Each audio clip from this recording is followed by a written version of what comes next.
En aquella calle polvorienta de San Vicente, donde los cables de energía parecían ahorcados a los postes y las ventanas permanecían cerradas incluso de día, vivía un viejo que nadie notaba.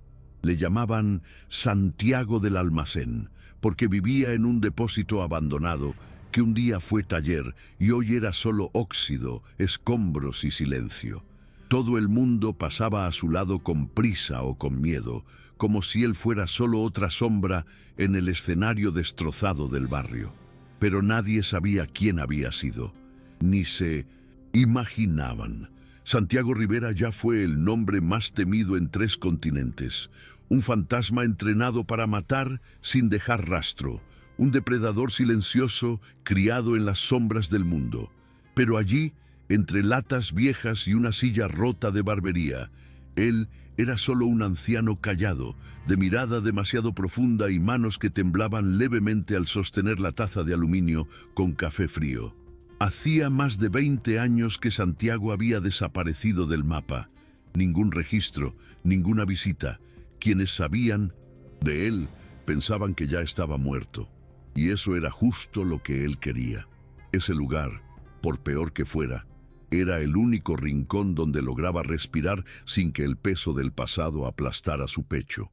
Su día comenzaba antes de que saliera el sol. Barría el terreno, revisaba los puntos ciegos, limpiaba las armas viejas que escondía bajo tablones del suelo, como quien limpia el altar de un dios que ya no responde. Luego caminaba hasta la panadería de Doña Bete, no por hambre, sino para escuchar las conversaciones. Allí se descubría quién había muerto, quién había desaparecido y quién mandaba en el barrio esa semana.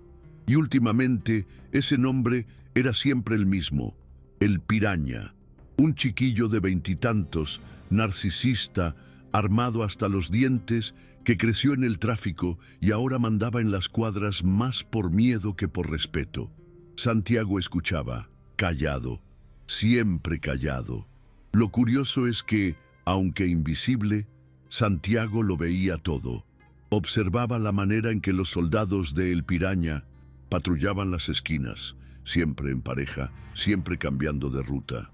Notaba las miradas vacías de las madres en las filas del mercado, sosteniendo las bolsas como si sostuvieran la última esperanza. Él percibía detalles que nadie veía. El tipo de arma escondida bajo la sudadera de cada chavo, el tiempo entre los golpes en la puerta durante las entregas, los patrones de miedo. Pero en ese día específico, algo rompió la rutina. Era un miércoles sofocante, y Santiago regresaba al almacén con un pedazo de pan amanecido en la bolsa, cuando 3 muchachos lo rodearon. Uno de ellos era Raulito, hijo de Neide, a quien ya había visto corriendo descalzo con una cometa el verano pasado. Ahora, con el rostro cubierto por un paño negro, Raulito empujó a Santiago con la punta de un fusil y gritó: «¡Fuera de la acera, viejo! ¡Aquí no es tu lugar!». Santiago se detuvo. No respondió, ni hizo alusión de retroceder. Se quedó allí, con aquella mirada vacía de quien ya ha visto demasiado. Raulito se irritó. Empujó de nuevo. El más joven se rió y escupió cerca de sus pies. Y fue en ese instante, por una fracción de segundo, cuando el mundo se detuvo. Santiago sintió el olor de la pólvora vieja en el cañón del fusil, el temblor nervioso del dedo en el gatillo, el ritmo acelerado de la respiración del chavo. Por dentro, ya había calculado 7 formas de desarmarlos y desaparecer sin dejar rastro. Pero por fuera, permaneció inmóvil, hasta que el tercer muchacho, el más osado, le arrancó la gorra de la cabeza y le escupió directo en la cara. «Estate atento, viejo ridículo. La próxima te borramos».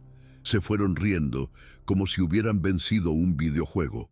Santiago permaneció allí por 2 minutos más, inmóvil, el rostro sucio de saliva, la mano temblorosa en el bolsillo y un silencio tan denso que ni los perros ladraban. Pero dentro de él, algo antiguo había despertado. Santiago volvió al almacén sin decir palabra. Entró directo por la puerta. encendió una única lámpara colgada de cables expuestos y se quedó mirando el suelo. Permaneció así durante horas, sentado en la oscuridad, con la luz oscilante, mirando fijamente el punto exacto donde escondía una caja de metal oxidada. Aquella caja no era solo un baúl con armas viejas, era una tumba. La tumba del hombre que él había intentado enterrar.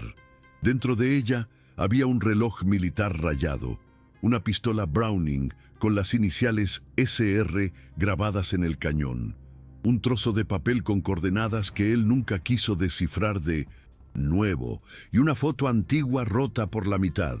Él junto a 3 hombres y una mujer, todos sonriendo, uniformados, en un país que nadie ya recordaba. Santiago no lloraba desde hacía más de 17 años, pero esa noche fue diferente. No lloró de tristeza, lloró de rabia. Una rabia muda, seca, fría, como un motor que arranca solo después de años de inactividad. A la mañana siguiente no fue a la panadería, ni recogió el pan viejo. Santiago pasó la madrugada limpiando la Browning, lijando la oxidación con un cepillo de acero y preparando el almacén. Tenía cajas de herramientas, piezas sueltas de moto y un viejo sistema de vigilancia que él mismo montó con piezas recicladas. Reactivó todo. Con cada movimiento era como si un músculo dormido volviera a funcionar. El dolor de espalda, la artrosis en las manos, todo desaparecía conforme la concentración se apoderaba de él. Al mediodía fue hasta una cibercafetería en la calle de atrás, disfrazado con una gorra y gafas de sol. Buscó un nombre que no había tecleado en décadas. Don Fabio. Era un antiguo contacto de las operaciones negras, alguien que sabía de cosas que ni el ejército quería recordar. Envió un correo codificado, usando palabras clave que solo 2 hombres vivos entenderían. Después de eso, salió caminando con calma, como quien ha recargado el celular. Pero dentro de él, todo ya estaba en marcha. Esa misma noche, mientras los motorizados del Piraña cruzaban el barrio en zigzag, Santiago probaba los puntos ciegos de la favela. Subió escaleras, observó cámaras, anotó horarios.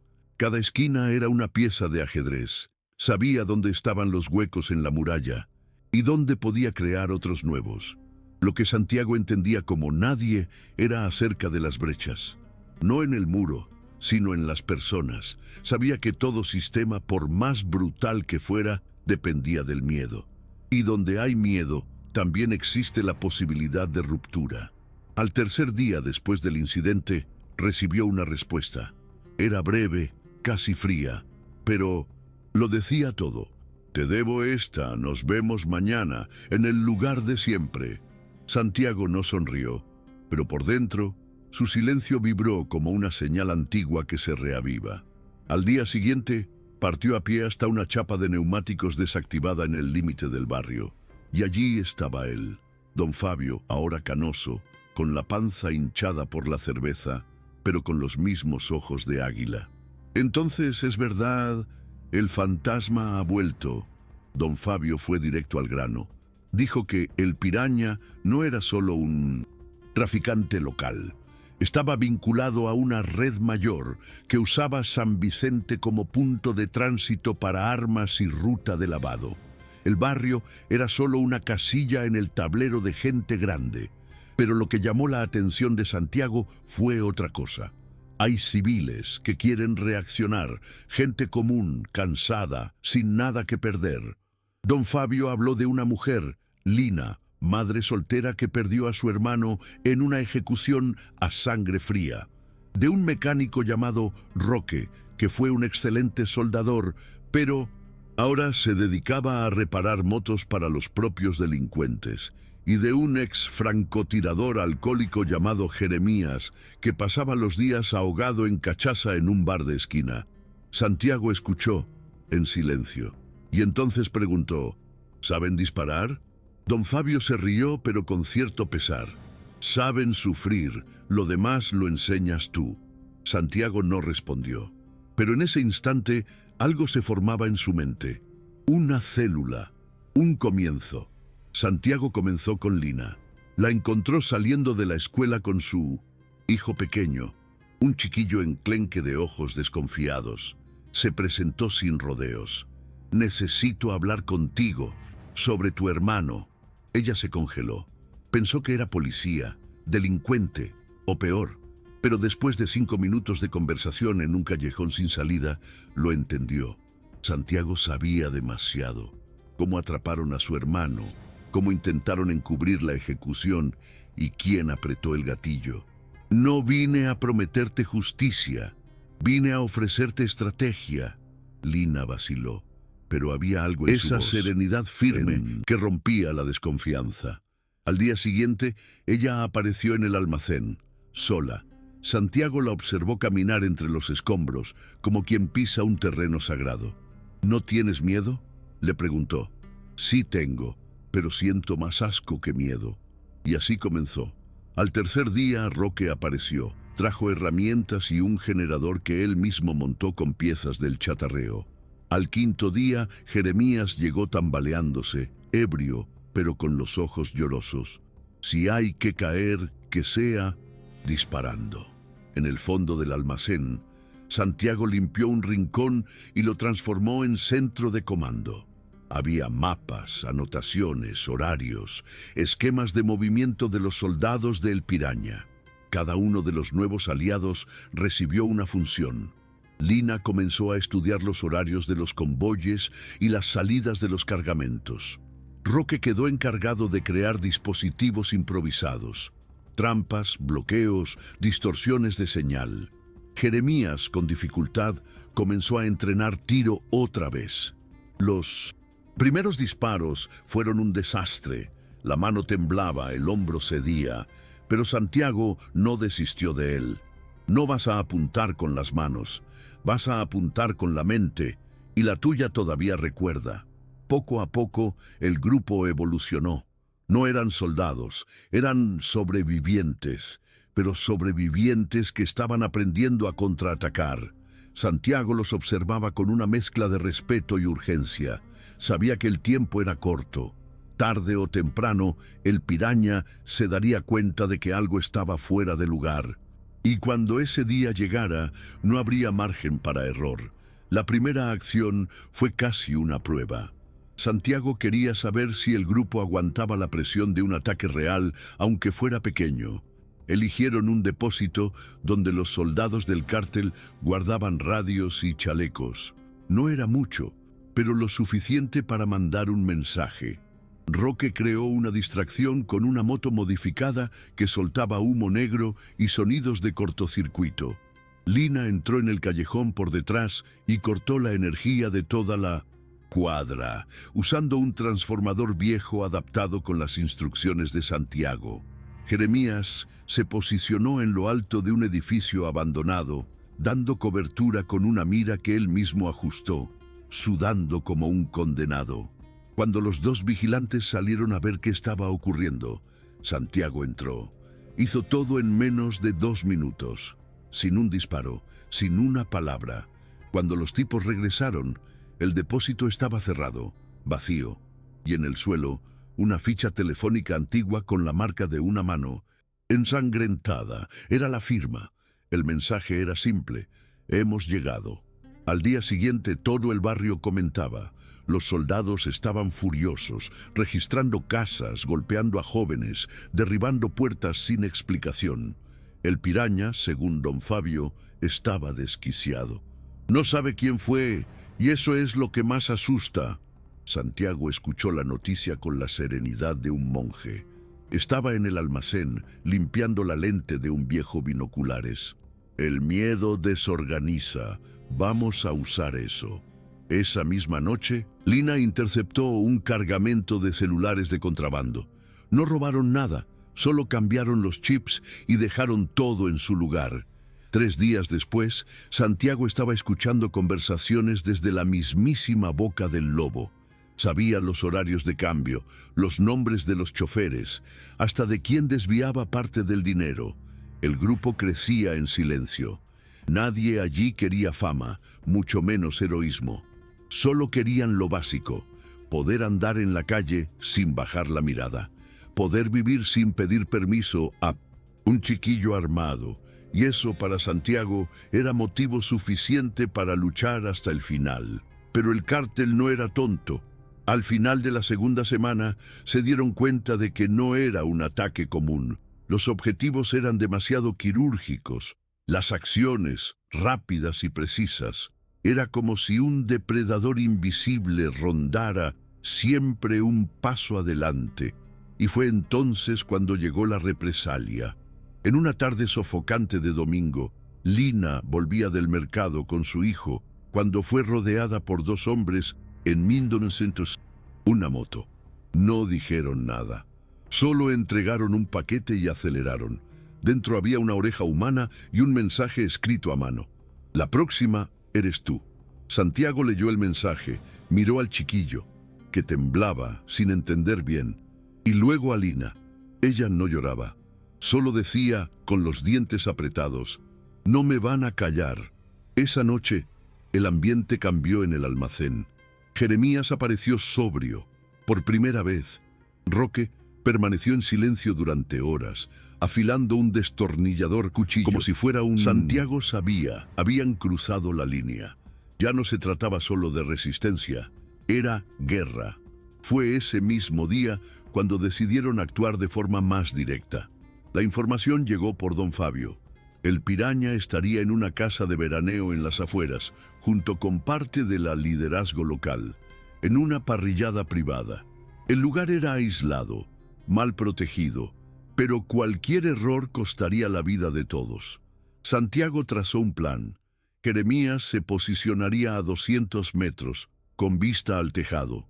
Lina invadiría la red de cámaras del lugar usando una computadora portátil vieja, conectada por un router clandestino. Roque prepararía una distracción con gasolina y una lavadora ruidosa que explotaba al calentarse. Santiago sería el último en entrar. A las 2 de la madrugada todo comenzó. La explosión atrajo a los vigilantes. Lina apagó las cámaras por 37 segundos. Fue el tiempo exacto que Santiago necesitó para entrar. Plantar 3 dispositivos de rastreo en los vehículos principales y salir sin ser visto. Afuera, nadie sabía que el infierno había comenzado, pero dentro de la cabeza de El Piraña, el caos apenas estaba empezando. Los días siguientes fueron como una avalancha. Los dispositivos colocados por Santiago permitieron rastrear las rutas de distribución del cártel, revelando depósitos ocultos y rutas nocturnas que ni siquiera don Fabio conocía. Con esos datos, el grupo comenzó a actuar con más audacia. Interceptaron un cargamento de munición disfrazado de donación de cestas básicas. Santiago, con la precisión de un cirujano, coordinaba todo con audífonos adaptados y un mapa improvisado pegado con cinta adhesiva en la pared del almacén. Lina comenzó a enviar mensajes codificados a otros moradores del barrio, pidiendo apoyo logístico, escondites, comida, vigilancia. Poco a poco, la resistencia ganaba terreno, no por las armas, sino por la confianza. Gente que antes no abría la boca, ahora dejaba una botella de agua en el alféizar de la ventana como señal de alerta. Era el barrio levantándose, un gesto a la vez. Y eso, más que cualquier explosivo, hacía que el cártel temblara. Pero fue justamente esa expansión la que atrajo la atención no deseada. En una madrugada asfixiante, Lina desapareció. Se borró del mapa sin dejar rastro. Su hijo fue encontrado solo, durmiendo en la casa de una vecina, sin saber qué estaba pasando. Cuando Santiago se enteró, no dijo ni una palabra, solo tomó la pistola, pasó el dedo por las iniciales grabadas y miró el mapa. Jeremías insistió en actuar con cautela. Roque propuso usar drones caseros para localizar posibles retenes, pero Santiago no tenía tiempo. Si le tocan, se acabó el juego. Don Fabio, al enterarse de la situación, reveló una posible dirección. Un almacén desactivado en los límites del barrio usado como centro de tortura. Santiago salió solo. No llevó al grupo. Se puso un chaleco que él mismo cosió, metió 2 granadas viejas en el bolsillo de su chaqueta y caminó como si cada paso fuera el último. Ya era solo el viejo del almacén. Esa noche, el silencioso regresó. El almacén estaba en una zona olvidada, rodeada de alta vegetación y postes caídos. Santiago se acercó con la paciencia de quien ya había irrumpido en decenas de lugares como ese. Cada paso era estudiado, cada sonido analizado. Los sensores que él había improvisado con cables de cobre y baterías de linterna no detectaban movimiento en las áreas exteriores, pero sabía que el silencio absoluto era la mayor de las señales. Por la ventana lateral vio a 2 hombres jugando dominó. En un rincón, una puerta cerrada con doble candado. Allí estaba. Esperó el momento exacto en que uno de los bandidos se levantó para orinar detrás del almacén. Entró por la puerta trasera, silencioso como un suspiro. En menos de 3 minutos neutralizó a los 2 con golpes precisos, directo a la tráquea, luego a los riñones. Santiago no mataba por impulso, solo lo hacía cuando era necesario. Esa noche fue necesario. El tercer hombre reaccionó y terminó con la frente aplastada contra una viga de concreto, sin gloria, sin discurso. Dentro del oscuro recinto encontró a Lina atada, con los ojos hinchados y la boca desgarrada. Ella aún estaba consciente. Santiago la desató sin decir palabra, solo con un asentimiento de cabeza. Cuando intentaron salir, 4 motos aparecieron en la entrada, los faros encendidos como los ojos de una fiera. Era una trampa, pero Santiago ya lo esperaba. Sacó una de las granadas, arrancó el pasador con los dientes, aunque le sangraba la encía, y lanzó con precisión hacia el almacén trasero, donde sabía que guardaban combustible. La explosión fue violenta, rápida, y creó una nube densa de humo. Agarró a Lina del brazo y corrió entre los escombros, esquivando disparos y llamaradas. Cuando llegaron a un callejón estrecho, Santiago se detuvo, se dio la vuelta y permaneció inmóvil por 2 segundos. No para contemplar el fuego, sino para asegurarse de que nadie los seguía. La misión había salido bien, pero el precio había sido alto. Esa noche, todo el barrio oyó el estruendo y supo que algo grande había cambiado. Al día siguiente, la imagen del almacén en llamas apareció en todos los grupos de WhatsApp del barrio. Pero lo que realmente explotó no fue el edificio, fue el miedo. Por primera vez, los soldados del Piraña dudaron.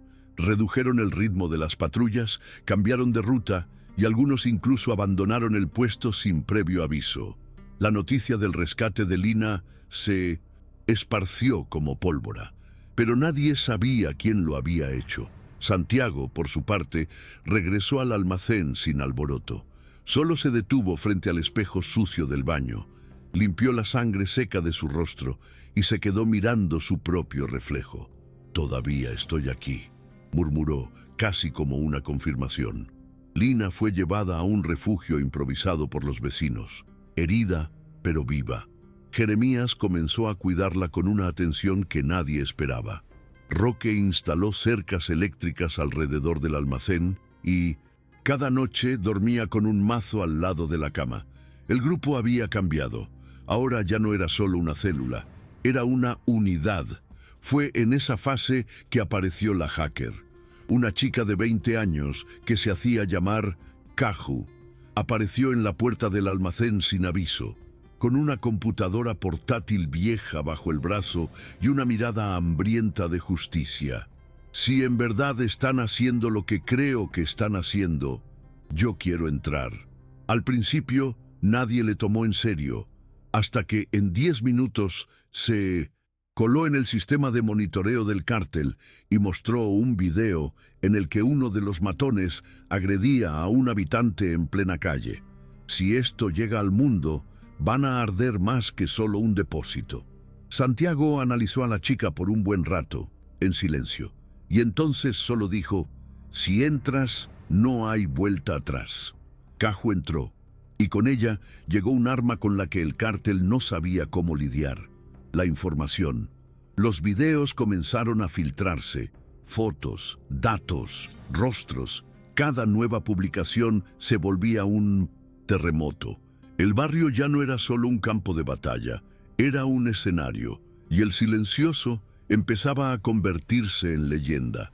Los videos se viralizaron más rápido de lo que Santiago esperaba. En menos de 2 días, el nombre San Vicente apareció en los periódicos locales e incluso en un portal nacional. Pero lo que más causó impacto fue el video en el que Caju, sin mostrar el rostro, narró las acciones del grupo con precisión quirúrgica, usando audios reales de las interceptaciones e imágenes de los sabotajes. Al final, apareció una foto antigua de Santiago, el único cuadro en el que se veía un poco su expresión, acompañada de la leyenda: "El silencio tiene nombre". La comunidad quedó estupefacta. Algunos tenían miedo, otros aplaudían y algunos comenzaron a ofrecer ayuda, comida, refugio, transporte. Pero el efecto más poderoso fue dentro del cártel. El piraña, paranoico, empezó a desconfiar hasta de sus propios aliados. Mandó ejecutar a 2 hombres por creer que habían filtrado información. Cambió de escondite, sustituyó todas las tarjetas SIM de los celulares y reforzó la seguridad con matones traídos de fuera. Santiago lo observaba todo con frialdad. Sabía que la desorganización interna era el primer paso para derrumbar un imperio. Fue entonces cuando decidieron dar el golpe más audaz hasta el momento: sabotear una transacción de armas que se realizaría en una fábrica de agroquímicos desactivada, donde el cártel recibiría un cargamento proveniente de otro estado. Si conseguían destruir eso, no solo romperían el poder bélico del piraña, sino que también desenmascararían a los peces gordos detrás de él. Santiago pasó 3 noches sin dormir, elaborando el plan con precisión. Distribuyó funciones con calma. Jeremías y Roque se encargarían de asegurar el acceso al almacén, Lina y Caju, de la vigilancia digital y de la transmisión en vivo del momento de la operación. Él mismo se infiltraría. Era suicida, pero era necesario. He entrado en lugares peores que este. La diferencia ahora es que sé por quién estoy haciendo esto. Nadie discutió. Ya lo habían entendido. Santiago no quería sobrevivir. Quería terminar lo que había comenzado y dejar un rastro de coraje para quienes vinieran después. La noche de la operación, el cielo parecía conspirar. Ni una estrella ni la luna. Solo la negrura y un silencio denso que precede al caos. El equipo llegó en partes, usando caminos diferentes. Lina y Caju se escondieron en una casa abandonada a 300 metros. Objetivo: con la computadora portátil conectada a una antena improvisada. Jeremías, armado con una escopeta adaptada, cubría la entrada principal del terreno. Roque posicionó una bomba casera en el eje de uno de los camiones con el cargamento. El plan era que explotase en el instante exacto del intercambio, como distracción. Santiago, por su parte, entró por el alcantarillado lateral, arrastrándose entre fango y ratas, como lo hacía en los tiempos en que el mundo lo conocía solo por sus alias. Cuando emergió dentro de la fábrica, mojado y cubierto de lodo, escuchó las voces de los traficantes conversando en español y un portugués arrastrado. Estaban contando dinero. Había más de 20 cajas apiladas en un rincón.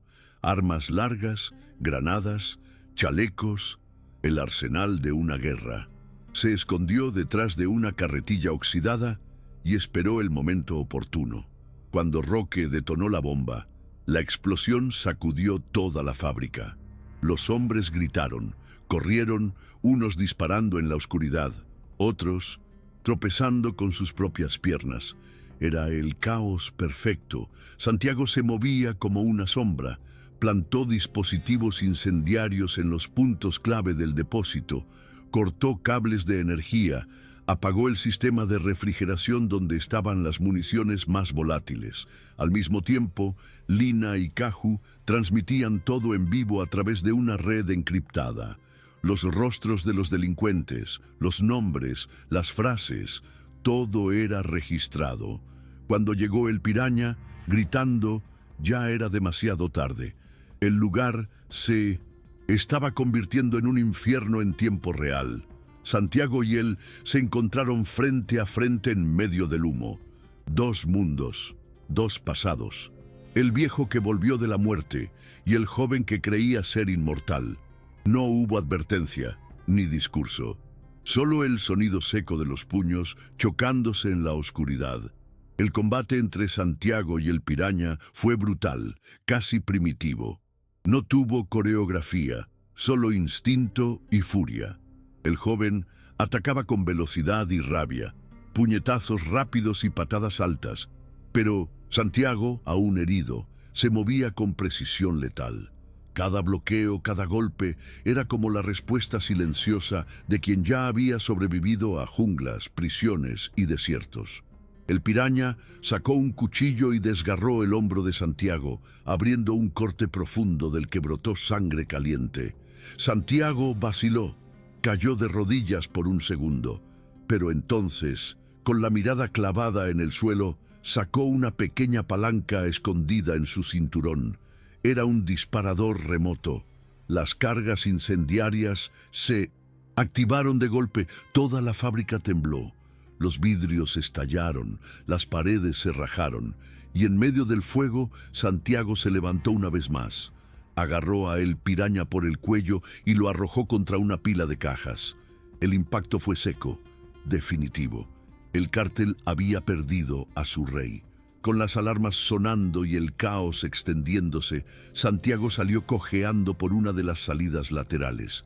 Lina y Jeremías lo encontraron minutos después, con el rostro empapado de sangre y los ojos abiertos, pero distantes.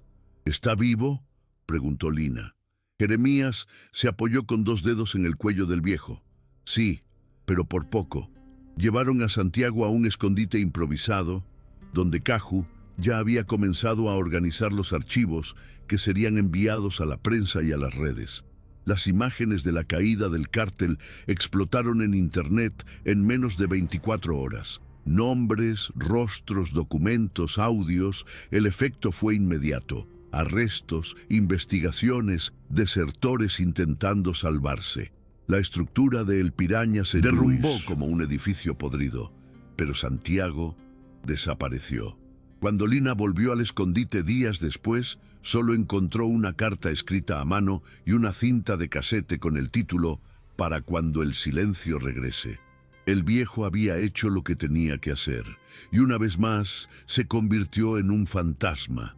La carta dejada por Santiago era corta, escrita con la caligrafía firme de quien no se arrepiente de nada.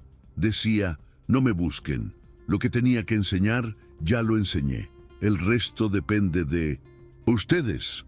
Al lado de la cinta había un mapa con marcas rojas, depósitos de armas aún no encontrados, nombres de contactos, esquemas de lo que quedaba de la red criminal. Era como si el viejo dejara las últimas piezas para que la lucha continuara sin él. Lina lo leyó en silencio, con los ojos llorosos. Kahu tecleaba con los dedos temblorosos, mientras Jeremías, callado, limpiaba su arma con más cuidado que nunca. Nadie allí sabía con certeza si Santiago estaba muerto o simplemente en paz. Pero todos entendieron. Él no buscaba gloria ni homenajes. Quería libertad. Y más que eso, quería que el pueblo de San Vicente descubriera que, aun sin la ayuda del Estado, era posible resistir y ganar. Con el paso de los días, comenzaron a aparecer las señales del cambio. El mercado volvió a funcionar sin seguridad armada en la puerta. Los niños volvieron a jugar en las aceras. La música volvió a sonar en las esquinas, sin miedo de atraer atención. La resistencia, ahora liderada por Lina y Kahu, empezó a actuar en red con otras comunidades vecinas. El nombre El Silencioso se convirtió en un símbolo, Un grafiti en la pared de la escuela con su rostro encapuchado, un adhesivo pegado en postes con la frase «El coraje habla en silencio». Pero más que eso, se volvió inspiración práctica. Otros barrios comenzaron a organizarse. La cinta de casete se transformó en digital, compartida como un manual de guerrilla ciudadana. Cada paso explicado, cada trampa, cada táctica, cada error. Santiago había desaparecido del mundo real, pero su presencia nunca fue tan viva. En el barrio donde reinaba el miedo, ahora se oía otra cosa en el aire. No era esperanza ni euforia. Era algo más raro, respeto. Pero incluso con la caída del cártel y la silenciosa reconstrucción del barrio, había heridas que no cicatrizaban fácilmente. Jeremías, a pesar de estar sobrio, llevaba en la mirada la culpa de quien tardó en reaccionar.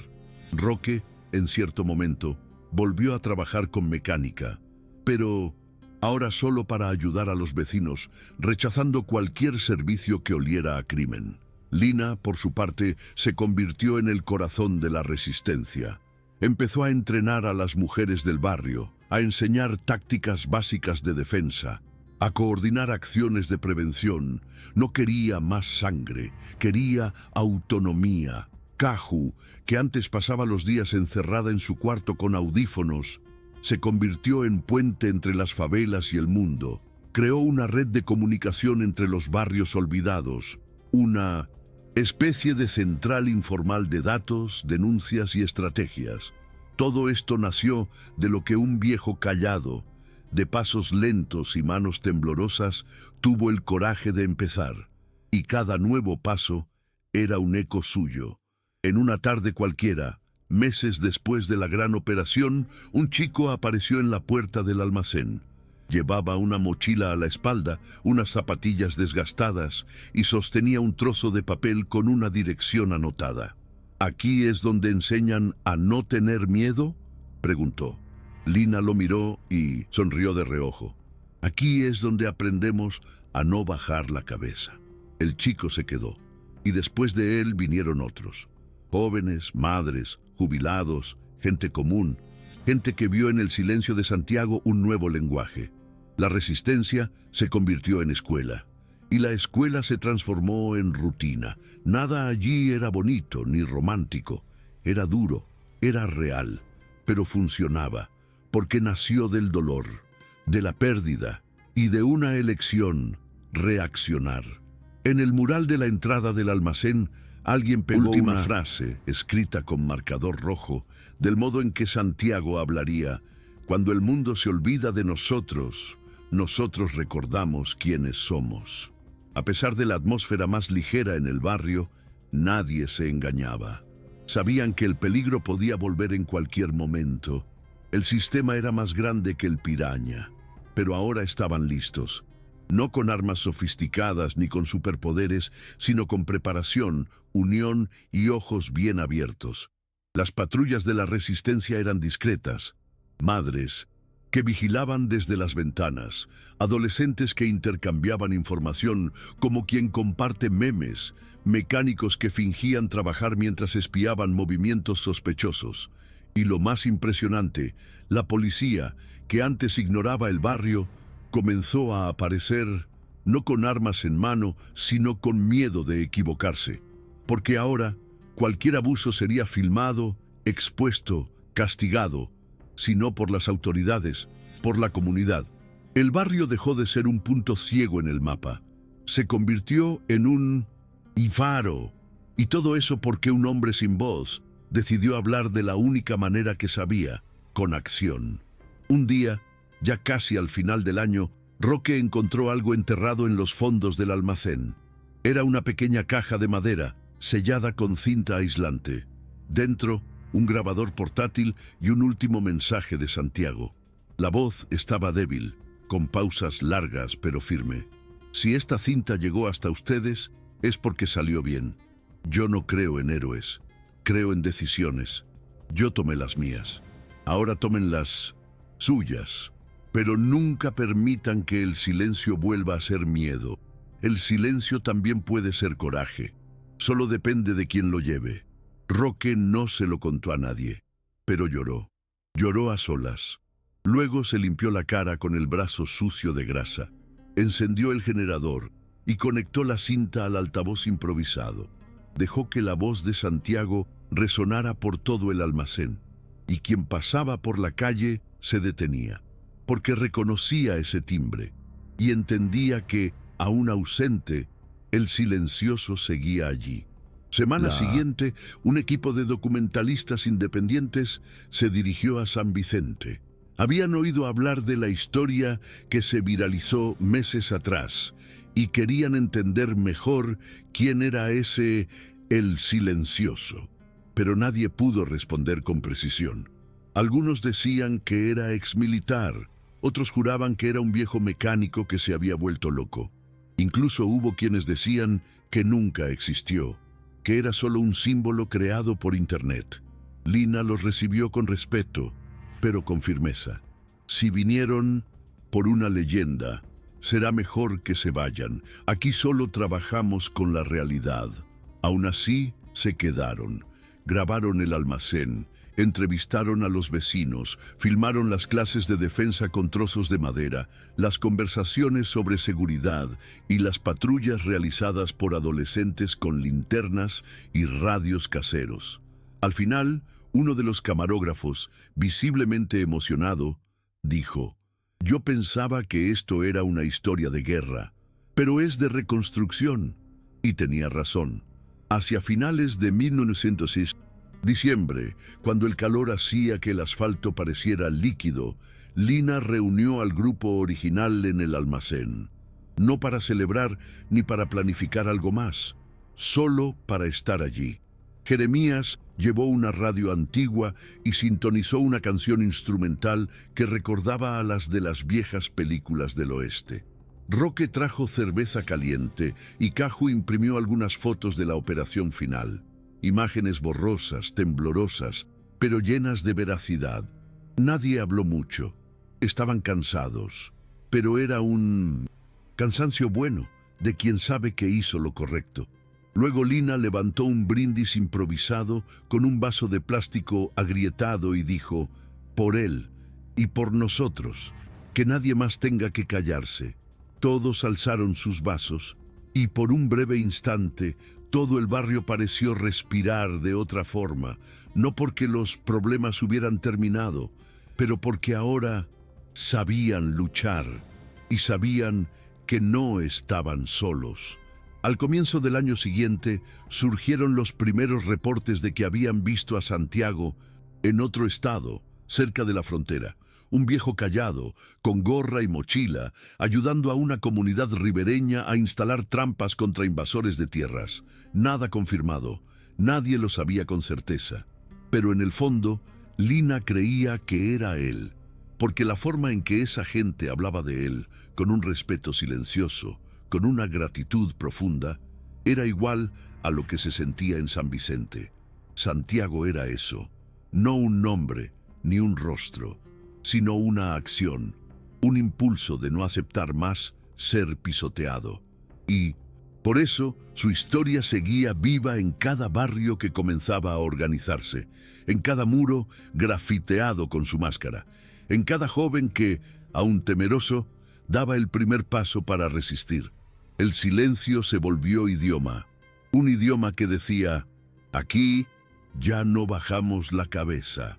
Caju, ahora más experimentada y conectada con grupos de fuera del país, empezó a traducir los manuales de resistencia creados a partir de las tácticas de Santiago. Llamó al proyecto Protocolo S. No se trataba de guerra ni de revancha. Era sobre estrategia, unión y acción colectiva. El material empezó a circular en escuelas públicas, universidades e incluso en iglesias comunitarias. Gente de todo tipo comenzó a estudiar lo que un viejo sin redes sociales, sin título y sin tiempo para discursos había dejado como legado. Y cuanto más se difundía el Protocolo S, más temblaba el sistema, porque no dependía de héroes ni de armas sofisticadas, solo dependía de gente común dispuesta a decir «basta». Santiago nunca volvió a San Vicente. Pero todos allí sabían que, si un día el mundo volviera a oscurecerse, bastaba con prestar atención al sonido, porque cuando el silencio se moviera, él regresaría. En el aniversario de un año de la caída del cártel, Lina organizó un evento sencillo, sin escenario, sin micrófono. Solo un proyector improvisado en la cancha de la escuela y sillas de plástico distribuidas por el patio. Pasaron el documental realizado por los periodistas, ya terminado, con el título El hombre que hablaba con el silencio. Durante la proyección nadie hizo ruido, ni los niños, ni los ancianos. Era como si cada imagen recordara no solo lo vivido, sino lo que costó llegar hasta allí. Cuando el rostro de Santiago apareció en la pantalla, el único cuadro en el que se notaba un poco su expresión, todo el público quedó en silencio. Y en ese momento, por primera vez, el silencio no fue miedo, fue homenaje. Un chico en medio del público le preguntó a su madre, ¿él sigue vivo? Ella no supo responder. Solo tomó la mano de su hijo y dijo, él vive aquí, mira, señalando el pecho. Después de la proyección, Caju repartió volantes con orientaciones sobre cómo montar redes de resistencia en barrios con historial de violencia. Lina organizó una charla con líderes comunitarios de otras zonas, y Jeremías, con su voz ronca y firme, dijo pocas palabras. No se trata de armas, es cuestión de actitud. Nosotros aprendimos, ahora toca enseñar. Afuera de la escuela, Roque encendió una vela al pie del muro donde estaba pintado el grafiti de Santiago. Era la misma imagen de siempre, la capucha, los ojos firmes, el rostro cubierto. Pero alguien había añadido una frase debajo, escrita con tinta negra recién pasada. Aquí nació el ruido más fuerte del mundo, el silencio que reaccionó. Al leer eso, Lina no pudo contener la emoción. No lloró, pero sonrió, como quien entiende que la misión de un hombre puede terminar solo para comenzar la de muchos otros.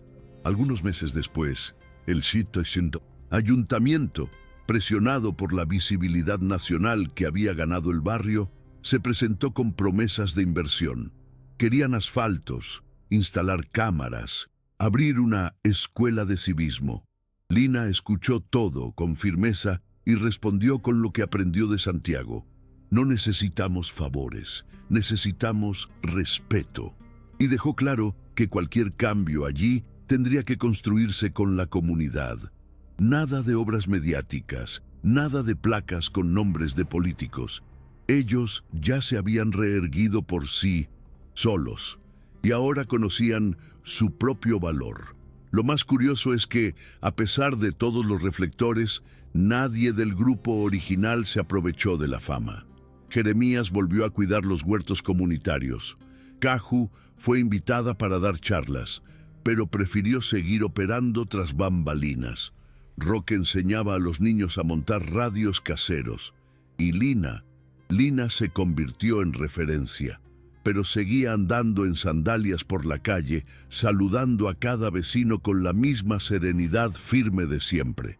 Fue solo, mucho tiempo después, durante una de esas caminatas, que Lina encontró un sobre pegado discretamente en la puerta del almacén. Era marrón, sin remitente, con una única frase escrita a pluma. Hiciste más de lo que imaginaba. Dentro había una foto antigua tomada por un dron casero. Era Santiago, de espaldas, caminando por un camino de tierra con un perro flaco a su lado. En la esquina inferior de la imagen, alguien había escrito: desaparecer es un tipo de paz. Lina llevó la foto al mural, la plastificó y la colgó bien en el centro. A partir de ese día se instauró una nueva costumbre en el barrio. Cada vez que alguien sintiera miedo, se detenía allí, miraba la imagen, respiraba hondo y seguía. Porque allí, en esa figura distante y polvorienta, todos veían algo más que a un exasesino. Veían la prueba de que hasta el más herido puede enseñar a alguien a luchar. Y a veces, lo que comienza como un secreto termina como un legado. La historia de Santiago comenzó a contarse en charlas, podcasts de resistencia e incluso en obras de teatro en escuelas públicas. Pero lo más importante es que no se contaba como leyenda, se contaba como verdad. Una verdad dura, llena de silencio, dolor y decisión. Con cada nuevo lugar al que llegaba esta historia, surgía un movimiento. En Recife, jóvenes organizaron una vigilia nocturna contra la violencia policial inspirada en el Protocolo S. En Porto Alegre, una comunidad periférica montó un sistema de comunicación mediante radios caseros para alertar a los vecinos de acciones sospechosas. En Belém, madres formaron grupos de patrulla escolar basados en las instrucciones dejadas por Lina. Nada de eso contaba con apoyo institucional. Ningún político firmaba, ninguna ONG financiaba. Era el pueblo haciendo por sí mismo, y aun quien nunca había oído el nombre El Silencioso, sentía el efecto de su existencia, como un susurro que atraviesa muros y llega justo a donde debe llegar. Poco a poco, San Vicente se convirtió en referencia, no de revolución, sino de resiliencia. Un barrio donde todo comenzó con un viejo callado y una decisión simple: no aceptar más la humillación.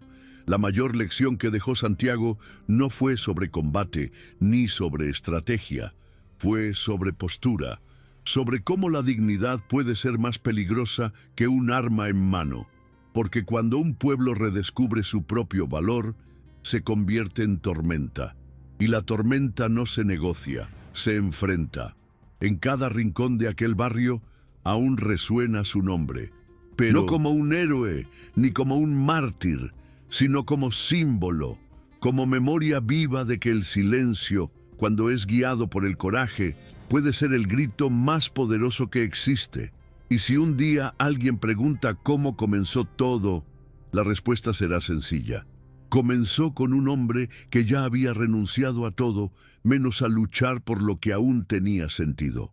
Transcurrido el tiempo, cuando las cosas ya parecían más tranquilas y el barrio seguía firme, Lina subió sola hasta lo alto del cerro donde Santiago solía observar el movimiento de las calles en las primeras semanas de la resistencia. El lugar estaba tal como siempre: suelo pisoteado, piedra suelta, viento fuerte. Se sentó allí con un café en una vieja botella térmica y se quedó en silencio. No esperaba que él apareciera, no creía que aún estuviera cerca, pero necesitaba volver allí, no para buscar respuestas, sino para recordar. Recordó el día en que lo vio por primera vez, todo sucio de grasa, caminando despacio. Recordó la rabia en sus ojos después de la humillación. Y sobre todo, recordó la elección, porque fue eso lo que lo marcó todo, la elección de no retroceder, de luchar, de enseñar. Se quedó allí por un buen rato, hasta que el sol comenzó a ponerse. Luego se levantó, se sacudió el polvo de la ropa y sonrió. Gracias, Santiago. Y bajó sin prisa, porque ahora el barrio era suyo. En la entrada del almacén, la puerta de hierro aún chirriaba al abrirse. La pintura roja de las paredes ya empezaba a desteñirse, y el mural, con la foto de Santiago, mostraba las marcas del tiempo, pero nadie se atrevía a quitarlo. Era como un altar sin religión, un recordatorio. El espacio ahora funcionaba como sede comunitaria, donde los jóvenes aprendían a montar radios, las madres intercambiaban experiencias de seguridad, y los ancianos enseñaban a montar trampas con pedazos de madera. La nueva generación crecía allí, rodeada de historias que parecían cuentos, pero que todos sabían que fueron reales. La historia de un barrio que cayó el miedo, de personas comunes que, lideradas por alguien que el mundo había olvidado, redescubrieron su fuerza. Un lugar donde la violencia no desapareció, pero perdió terreno. Porque donde hay organización, no hay dominio. Y donde hay memoria, hay continuidad. En los registros oficiales, Santiago Rivera nunca existió. No hay CPF, no hay historial, ni antecedentes policiales. Si alguien investiga, solo encontrará vacíos y silencio. Pero en San Vicente, su ausencia es más presente que cualquier documento. Cada vez que alguien resiste la opresión, que organiza una vigilia, que enfrenta el miedo con estrategia, es como si él estuviera allí, detrás del telón, observando y sonriendo en silencio. No como líder, sino como alguien que encendió la primera vela en una sala oscura. El mundo quizás nunca sepa quién fue de verdad, pero allí, en ese trozo olvidado del mapa, él es eterno. No porque impuso respeto con violencia, sino porque enseñó algo más difícil, que la verdadera fuerza reside en el control, en la precisión y en la capacidad de actuar sin necesidad de ser visto. El último mensaje dejado por Santiago, que Caju digitalizó y repartió entre los grupos de resistencia, decía solo esto: si escuchaste esta historia y pensaste, esto no es para mí, es precisamente para ti que dejé este manual, y quizá ese sea el mayor legado de un hombre que solo quería desaparecer. No buscaba seguidores, ni reconocimiento. Solo creía que, en algún lugar, todavía habría alguien con él. Valor de transformar el dolor en acción, y transformar el silencio en revolución. Si esta historia te atrapó hasta aquí, es porque algo dentro de ti también quiere reaccionar. Así que no te quedes solo mirando, suscríbete al canal, activa la campanita y comparte este video con quien necesite recordar que aún existe fuerza en el silencio. Aquí, la resistencia no es ficción, es real y comienza en cada clic de coraje.